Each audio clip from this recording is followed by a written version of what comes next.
Hello, my name is Greg Stapleton. I am a Marketing and Communications Manager at the Regional Food Bank, and I want to welcome you to this webinar where we will go over how to register for the Food Forward Grant portal so you can apply. There will be a second webinar, and that webinar will cover the actual application process. But for this particular webinar, this is solely focused on how to get you registered, how to get you in the system, how to make sure everything is all set. Before I dive too deeply in, I want to start by thanking all of you. It's important that we thank our agency partners because without all of you, we can't reach the number of neighbors in need that we reach in our 23 county service area. So thank you for all that you do each and every day to help us reach neighbors in need. So with that, let's get started. You'll note that I am already on the Regional Food Bank homepage, and we're going to start by going right into the partner portal. It's probably an area you're familiar with. You probably already use it pretty regularly. You can check inventory on here. You can online order on here. There's all kinds of other information that you can find on the partner portal, and you should be starting all of your processes right here on the partner portal. So once we've done that, we can scroll down here. You can see Food Forward Grant application and information. All you gotta do is click on that link, and it'll take you to this page that's all about the Food Forward grants. You'll see there's this great video from Michael Aaron Poindexter, our Chief Program Officer. There's some other information here, opportunity to sign up for an office hour so that you can get your questions answered, all kinds of other information here as well. Once you get out here, though, you'll notice right front and center is an apply now using code FF2024. First thing I'm going to do is I'm going to write down that code. That way I can't possibly forget it. Got to get the right notebook, obviously, but I'm going to write down this code, FF2024, because I'm going to need that later on. Not necessarily in the setting up, not in this webinar, but I will need it in the second webinar where we'll go through actually how to apply for a Food Forward grant. So I've written it down and now I'm ready to go. So let's click. We click on apply now, and the first thing we come to is this page. Well, we're brand new in here, so we've got to create a new account. Just click create new account, and it brings up this entire screen. Now, some of this information you might know off the top of your head. Some of it you might have to find. Some of it you might have to ask other people within your organization for. But no matter what it is, you should be able to find this information relatively straightforward and go along. So, organization name. Now, I've made up a fake organization. I've made up a fake organization called Greg's Food Test Site so that we can use it. You'll note here that it requires my tax ID. So I put that in 1, 2, 3, 4, 5, 6, 7. And then this agency ID will be required. So you'll have to put in your agency ID number, and each of your agencies has a separate number. So you're going to have to put that in there. Then you put in your website, regionalfoodbank.net. Then your telephone number, very important, 518. I'm going to put in my number here. And then your organization email. Now, later on, you'll have a chance to put in your email address as the person who will actually be completing the process to apply for the grant. But right here, we're looking for the ability to email your organization should we have questions for them. So please put an organization email. If you don't have one, you'll know you can leave it blank or just put your own email address in there. Now we get into the address. I don't have an address to. City of Latham, States New York. Postal code is 12110, so that's all set. So now we get into the agency budget size. This is really important. You'll note that it's required. Anything with an asterisk is required. But it's really important because we have, in order to create equity across the program, across the Food Forward program, we've broken the groups into two separate areas. So agencies with an annual budget of more than $500,000 will be in a different category and compete against each other. Agencies with an annual budget of less than $500,000 will also compete against each other.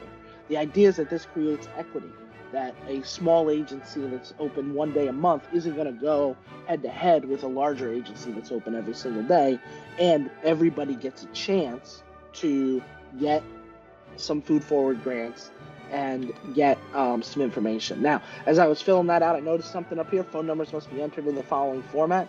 Clearly, I didn't do that, so let's put in some dashes. That's a good thing to note. You'll note that the system also tells you when you don't put it in quite the right way. There, now it's been entered right, and the red boxes go away. So, social media. This is a text box. You've got a couple of different options. You can either just give us the @ Greg's Food Test Site, or you can put in the link, right? www.facebook.com/Greg's Food Test Site. So you've got a couple. You could copy and paste them into this space if you needed to. But whatever you need to do, you just put them right in that box, and we'll pick them up later. So once that's all done, once you've got all the information in there, you just hit next. Go to the next part. Now, this part here is about the user. So the first part's about your organization.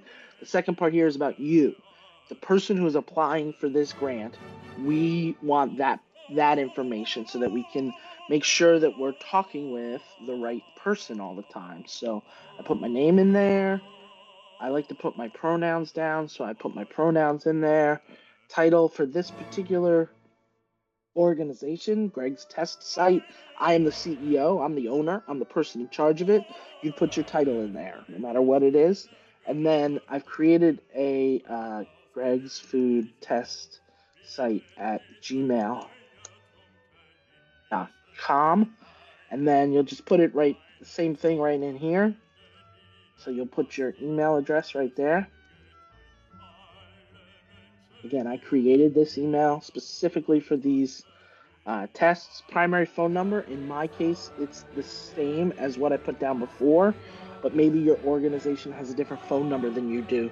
So right here, you're going to put your own primary phone number and a secondary phone number. Now, I skipped over it, but one of the things you can do here is copy address from the organization. So if you click that, and then you scroll down here, you'll note that it just picked up the address. So if your address and your organization's address are the exact same, all you got to do is click that button, copy address from organization, and it'll fill that part out for you.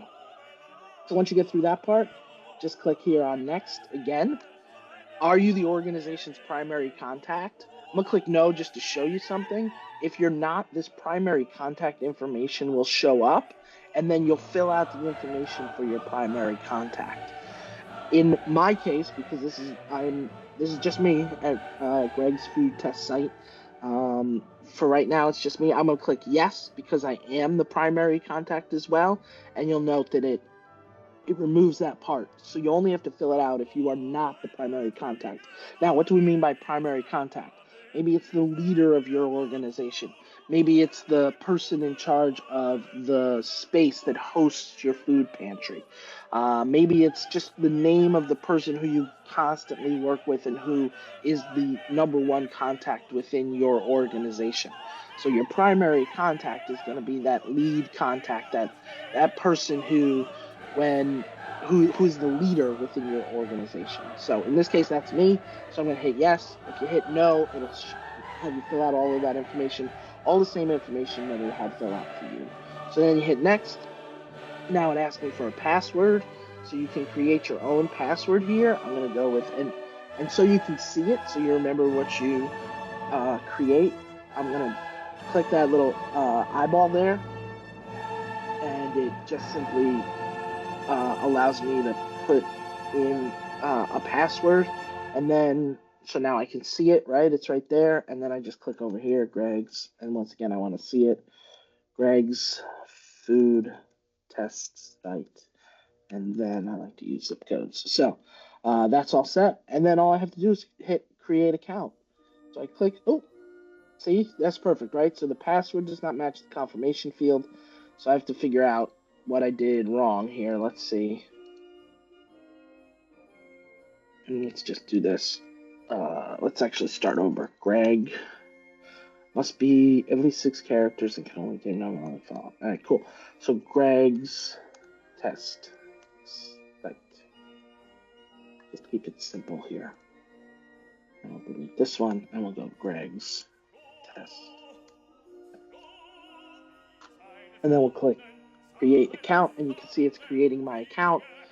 So my account has now been created. I would go into my inbox, which you can see right there, and you can see that there's an email in there. So I've received the email. Just quickly go over, check, see if you've received the email.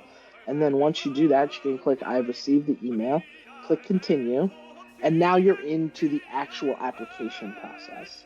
So before we get to the application process, we're going to do that in a separate video. So I encourage you to come back, look at that video, make sure you check it out. You'll be able to find all of these videos and all of this information, remember, on the regionalfoodbank.net website. You just click on the partner portal, and then you scroll down and you'll find a FoodForward grant link within the partner portal, and you'll be able to find all the information you need. So thank you for sitting through this webinar. Thank you for being a part of this conversation. If you have any questions, there's an email that you can find on that website. There is the opportunity to sign up for some office hours on that website, and we are more than happy to answer all of your questions. Thank you very much, and I hope you have a wonderful day.